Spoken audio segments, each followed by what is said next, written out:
Tommy Curran. How are we doing today on a very, very momentous day throughout the region? Great. It's obviously a sense of melancholy, I think, for folks who have experienced all they have from whenever they started covering, following the Patriots. For me, it was 1976, and I started covering the team in 1997, right after Bill Parcells left. So I was here for the entirety of Bill Belichick's time here, and I enjoyed an immense amount of success because of the success of his teams. And I spent literally thousands of hours across from him in press conferences and sat in on press conferences and asked him questions and developed a relationship and got to know him off the field and away from the facility and learned an immeasurable amount. But in the end, too, today is a good day, as Belichick actually talked about it. I don't know about celebration, but it's a good day for reflection. And I think that for the most part, actually not even for the most part, almost entirely, that exercise that they went through today was as well orchestrated as it possibly could have been for their benefit. So, for Tom, the impression they wanted to set. Yeah, going to that exercise, sorry to step on you there. Bill gets up there in a suit and tie, looking in his Sunday best. He's shaking hands with Robert Kraft. He's thanking the fans. He's thanking the media. Were you surprised to see him up there and speaking the way he did? And what does that tell you about the way that this mutual parting of ways went down?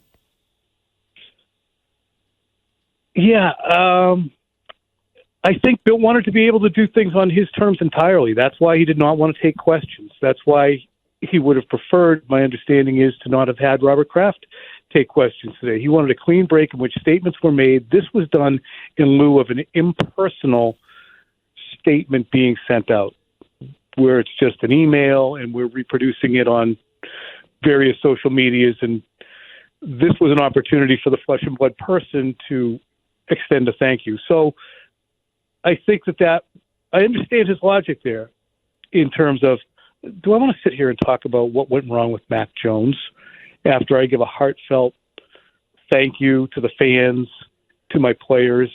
Do I want to sit here and talk about whether or not I vetoed a trade? And I don't blame him for that. It's certainly all germane to the conversation, and we will continue to try and ferret it out. But I think that after 24 years, if we have to forego those questions so that you have this kind of, I'm a SEP. I think the sentiment of today and being empathetic to all the things that he accomplished, if we don't get to grill him and he gets to go out in the way that he so chooses and you actually get to hear him talk, I'm fine with it. Tommy, what do you think of these 3 days of meetings? What do you think maybe was left unsaid today involving those meetings? Like what went into it in your mind? And if you've heard anything, like what were they discussing? How did it sort of come to this? I'm sure that Bill quickly realized that his fate was sealed, and conversations relative to figuring out how they would thread the needle to him having personnel duties were going to fall on deaf ears. I mean, Robert articulated it perfectly. I mean, he said, or articulated the team's stance perfectly. He said, you need Dr. No's around you. You need people who will say no. And certainly by bringing that up, it insinuates that there just aren't enough people around to collaborate and tell Bill no. Even the ones who you have in positions to tell him no are ones that Bill entirely, largely put into the position. So that person's going to have a hard time. So it's clear that the Patriots had many philosophical reasons for wanting this break. And in those 3 days of meetings, probably they entertained, how do we figure out your contract, which I regret not being able to ask Robert Kraft if there are any obligations that remain, or is Bill completely unfettered as he goes someplace else in terms of finances? Because that matters, even though it's personal stuff. And Bill saying, look, you're not trading me. I promise you're not trading me. You want to trade me? You want to sit there and tell your fans you got a 5th-round pick for me? Think that's a good look? And I'm not saying that's what happened, but Bill was not going to allow whoever he went to, if there was a trade, to send back any kind of accommodations to the Patriots. And I think that Roberts was smart if that was broached, and I'm sure it was broached among ownership, whether it was broached to Bill, it was probably a good idea to fold your tent on that quickly.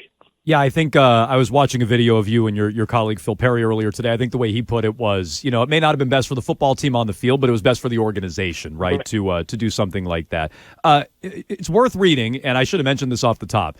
Transition of Power Inside the End of the Bill Belichick Era by Tommy Curran, up now at NBC Sports Boston. There are a bunch of sections in there, Tom, that were very interesting to me. You detail how it all came undone going back to the 2017 season, where things began to turn.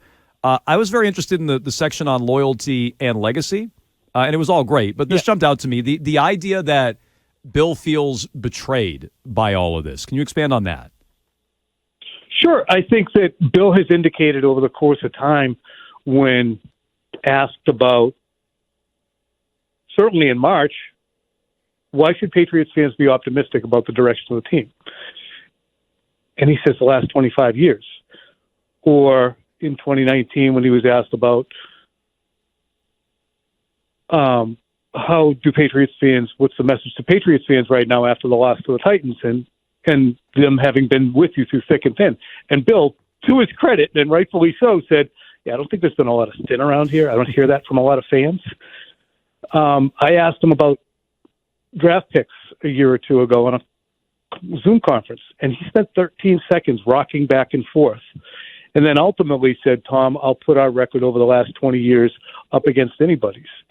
And I think that there is inherent in all of those answers. Do you understand all I've done here? Relax. Okay? You think we're down. You think we're out. And I think that Bill truly believed that he had bought himself an amount of loyalty or at least latitude with the success of the team. How else to explain what happened last offseason? Who in their right mind, if Bill Belichick circa 2003 was told that, hey, this coach is about to put a defensive coordinator in charge of the offense, in charge of the entire offense for a second-year quarterback, how do you think that's going to go? He'd laugh his head off. But Bill would do those things because I think that he believed he had the latitude to do those things. And he certainly believed, I think, in this year he was going to have the contractual flexibility to do it as well. I mean, it was reported by NFL media in October. Bill's got a new contract locking him up long term. And that wasn't the case. But I don't think that Bill ever believed necessarily that the sand was going to run out of the hourglass. So I'm sure that there is bitterness, or at least there was. I do really think, I don't know, Adam, if you disagree or not, I think that there was some sincerity there from Bill. Today, yes. I think he was very sincere. I don't think he was just paying lip service to thank yous to the crafts. I really don't. Maybe the media.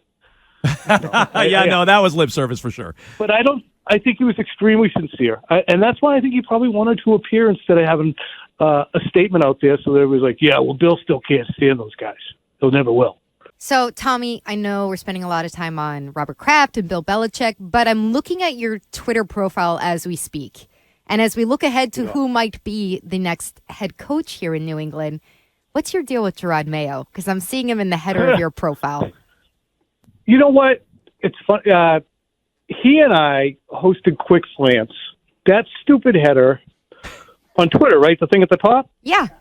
It's you and Gerard, just like smiling and talking. Because we took pictures at NBC Sports Boston, and when Gerard and I were co-hosting Quick Slants together beginning around 2016 or so, I said, it gets the Quick Slants in there, it gets me and my co-host in there, and I left it. So I just have never changed it. Sure. But yeah, I mean, I've got a relationship with the kid going back to 2010 when he became a weekly guest on Quick Slants, and he was that for 5 years, and then he was a co-host for 2 years. But then, Bill convinced him through phone call after phone call after phone call to give up the very lucrative opportunity to continue as Quick Slants co-host. And Gerard went from Optum and back to the Patriots, but certainly still have a relationship with him. I like the way he does his work.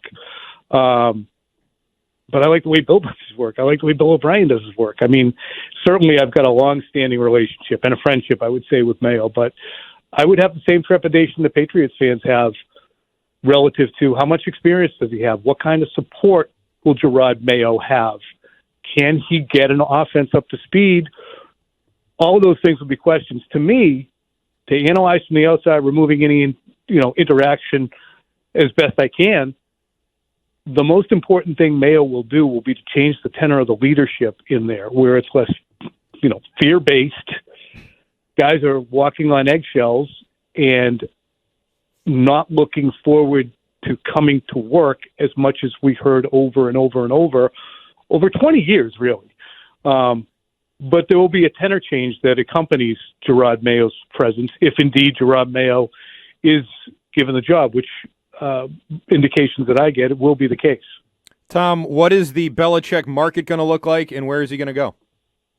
It's going to be hot, and I have only opinions on that. My opinion is based on Michael Lombardi's most strongly, which is that the Atlanta Falcons should be coming, and they should be coming heavy. So as a result, it's Mike Lombardi's words, not mine. No, we know. So we played him a few times. That will be something that I think you should bear watching. There's a million reasons it would make sense down there for Bill Belichick. Yes. Okay. We got to watch it. It'll be pixelated. Keep an eye on it. Yeah. Keep an eye on it. Well, so I do find it Sorry, interesting. I'm pausing again. No. I do find it interesting that Atlanta's just picked up all this steam. Do you think any of the playoff teams are potentially in play for Bill, or is this already done and settled and he knows where he's going? How in God's name can the Dallas Cowboys move on from Mike McCarthy after all the times that Jerry Jones has specifically said, our coaching is the number one thing that's keeping us afloat? Boy, I love our coaching. Is he going to turn around and say, block Dan Quinn, hire Dan Quinn, fire Mike McCarthy, and say, I didn't mean the head coach? I mean, you can't do what he's doing and not bring Mike McCarthy back. To me, that would be insane. That would be a team in play. Could you even imagine the Eagles firing Nick Sirianni a year after he has his team in the Super Bowl? I mean, the dysfunction seems pretty deep there at this juncture, but that happens a lot of times after a team's second year or year after great success. I wouldn't fire him. Besides, there's 25 billion reasons that Bill might not be a great hire after Nick Sirianni. And the fact that how will Bill work with Howie Roseman, who Bill does love very much, the GM in Philadelphia. So I think that the most likely candidate could be Atlanta for that reason. So sorry, Mego, no Manders for you. Sorry, Mego. No Manders for you. Wah, wah. All right, well, he's... want that, Mego? As a Washington fan, I would not. I don't think he's the right fit for what they're trying to rebuild down there. At that point, they're trying to be the cutting edge, they're hiring the guy from the Warriors. They're trying to do all this analytics-based stuff. I just don't think he would fit in with whatever culture they're trying to set there, even if it's a super nerd culture, which just fits in with DC, in my opinion. Yeah, to me, you're right. But Bill might get along great with Magic. Is it Magic part of the ownership group? Yeah, that's true. A lot of great tweets. A lot of nostalgia there, as there is today throughout all of New England. Bill Belichick fired New England. Wow, that was Magic's tweet today. No, that was a good one. I would direct you rather to Tom Curran's latest Transition of Power Inside the End of the Belichick Era. That's again by Tommy Curran. He joins us every Thursday. Tom, thanks for hanging out a little extra time. I know it's a very, very busy day for you. We'll talk to you next week.